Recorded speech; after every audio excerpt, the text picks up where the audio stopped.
Now Associate Supreme Court Justice Stephen Breyer. He recently addressed the 10th Circuit Judicial Conference. The program's just over an hour.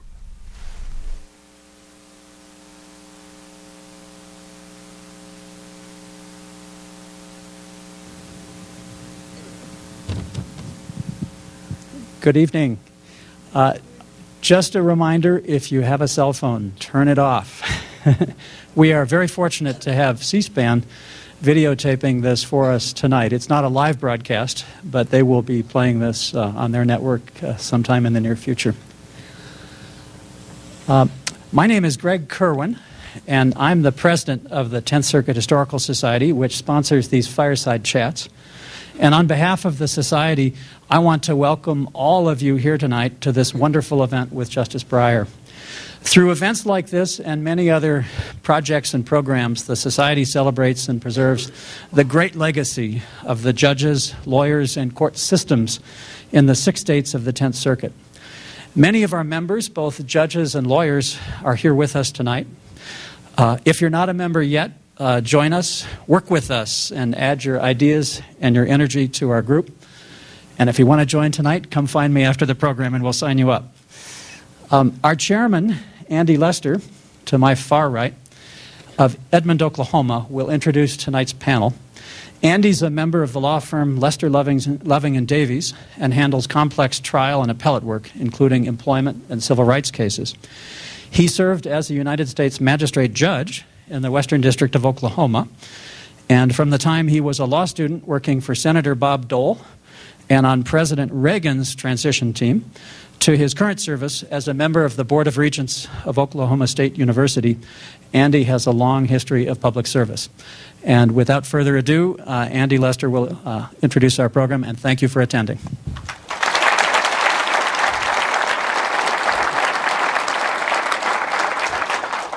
Well, thanks, Greg, and welcome. We're very glad to have you here, and we're particularly glad to have Justice Breyer here. Justice Breyer, as I'm sure most of you know, was born in San Francisco, is a graduate of Stanford University, Oxford University, and Harvard Law School. He taught for many years at both Harvard Law School and at the Kennedy School of Government. He worked as a law clerk for Justice Arthur Goldberg. He worked for the Justice Department in the Antitrust Division.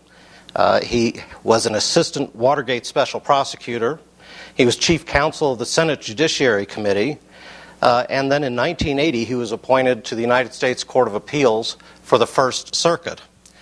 He became the chief judge for the First Circuit in 1990, and then in 1994 was appointed by President Clinton as a Supreme Court justice. I'm also pleased to have, I think, a wonderful panel here today.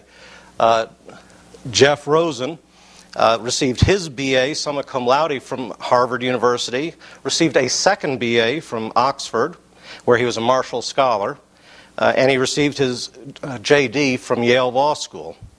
He's a professor of law at George Washington University and is very well known as the legal affairs editor for the New Republic, where I believe he's been since 1992.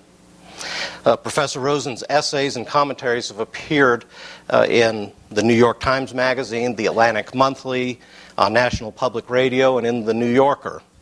The Chicago Tribune named him one of the 10 best magazine journalists in America, and the Los Angeles Times has called him, quote, the nation's most widely read and influential legal commentator.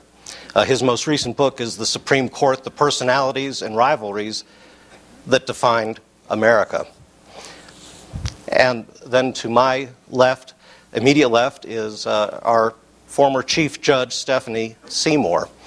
She received her BA from Smith College and her law degree also from Harvard Law School. There seems to be a common theme here of Harvard. Before her judicial career, she practiced law in Boston, Houston, and Tulsa. She was named to the United States Court of Appeals for the 10th Circuit while in her 30s and served as chief judge of the circuit from 1994 until 2000. And she was the first woman to chair the Judicial Conference of the United States. So I'm thrilled to have this wonderful panel here. And I'm going to start the questioning. And so let me just ask the first one here. Justice Breyer, in your book, Active Liberty, Interpreting Our Democratic Constitution, you've written about what you've termed modern liberty and active liberty, and stated that courts should take greater account of the Constitution's democratic nature when they interpret constitutional and statutory texts. This contrasts with the views of strict constructionists or originalists. Would you briefly tell us how your thesis should be put into practice? By the book. In a few seconds, I guess.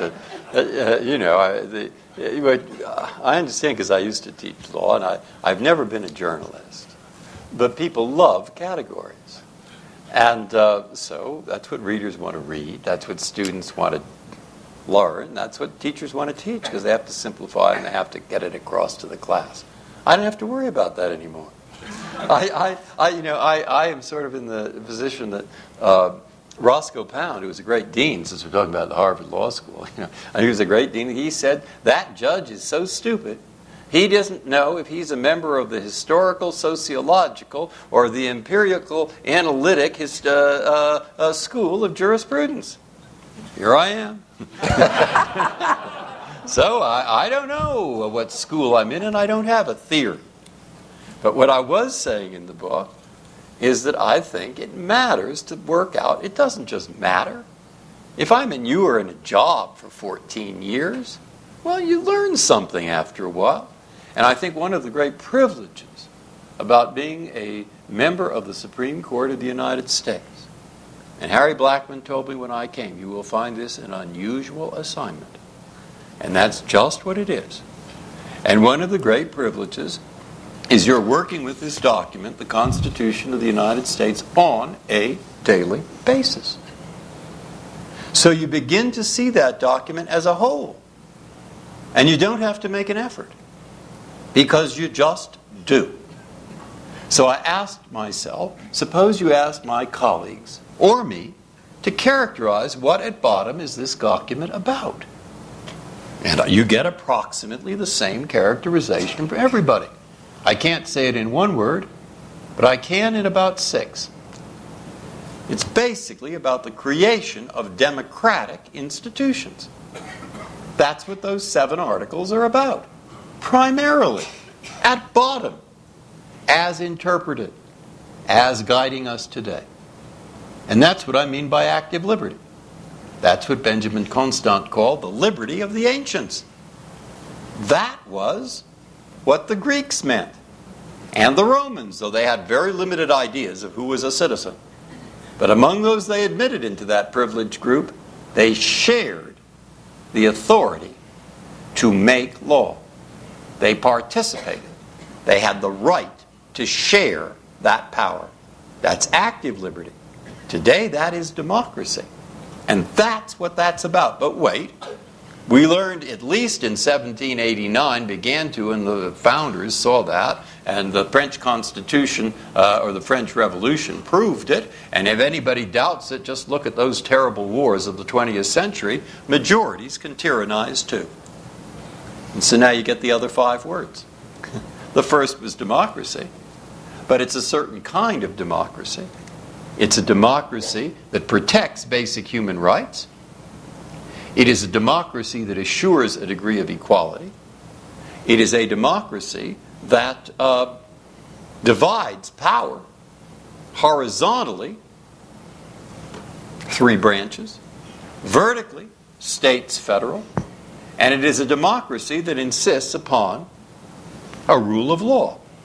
Okay, so I have 5 concepts, not just one, but they're all there. Now I'm saying don't forget any of them. Particularly remember that democracy part. And you say, does that help? Yes. Is it just a 4th of July speech? No. Where does it show up? Well, I try to give examples, and you'd have to read the cases to see, and unfortunately nobody likes reading that case. I mean, 200 pages of... But nonetheless, there they are. Equal protection in the schools case. Affirmative action. Everyone. becomes a citizen. That's an objective there.